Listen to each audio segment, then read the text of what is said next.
خطاب ہوگا، خیبر پختونخوا کی تاریخ کا سب سے بڑا جلسہ ہوگا۔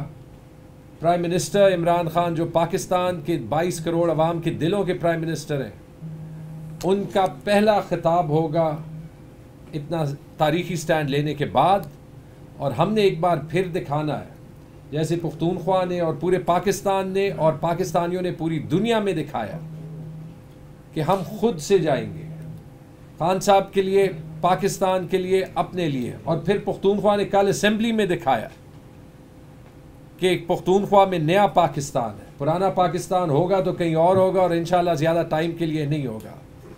تو آئیں، ہمارے ساتھ ملیں، اپنے کپتان کے ساتھ ملیں، اور انشاءاللہ کل تاریخ بنائیں۔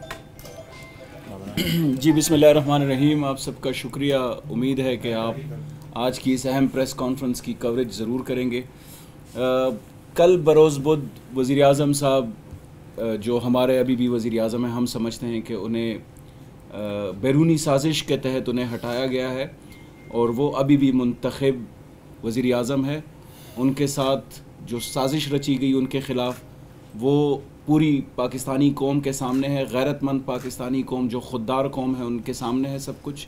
جو بیرونی سازش، جو فوراً انویژن آپ سمجھ لیں کہ جو پاکستان کی خود مختاری کے خلاف ایک سازش رچائی گئی، اس کے خلاف وزیر اعظم صاحب ڈٹ کر کھڑے ہیں۔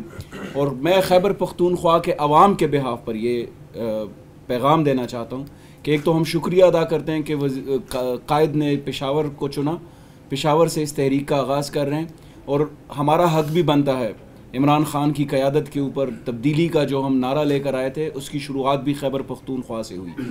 پھر اس کے بعد اگر آپ دیکھ لیں اس پوری تحریک میں جو وزیر اعظم، ایک منتخب وزیر اعظم کے خلاف ایک سازش رچائی گئی، اس کے خلاف اگر آپ دیکھ لیں تو پختون قیادت صف اول پر تھی۔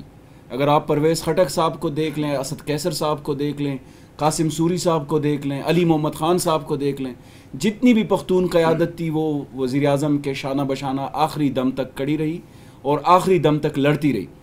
اس کے علاوہ اگر آپ دیکھ لیں پورے خیبر پختونخوا سے صرف ایک غدار نکلا جو خیبر پختونخوا کے عوام کے ماتھے پر کلنک کا ٹیکہ ثابت ہوا، جس نے وزیر اعظم صاحب کی کمر میں چرا گھونپنے کی کوشش کی، نور عالم خان۔ اس کے علاوہ کوئی بھی پختون ایم این اے خیبر پختونخوا سے وزیر اعظم صاحب کے خلاف نہ انہوں نے کوئی بات کی، نہ کسی قسم کی سازش کا حصہ بنے۔ اس کے بعد اگر آپ دیکھ لیں خیبر پختونخوا حکومت کی کارکردگی آپ سب کے سامنے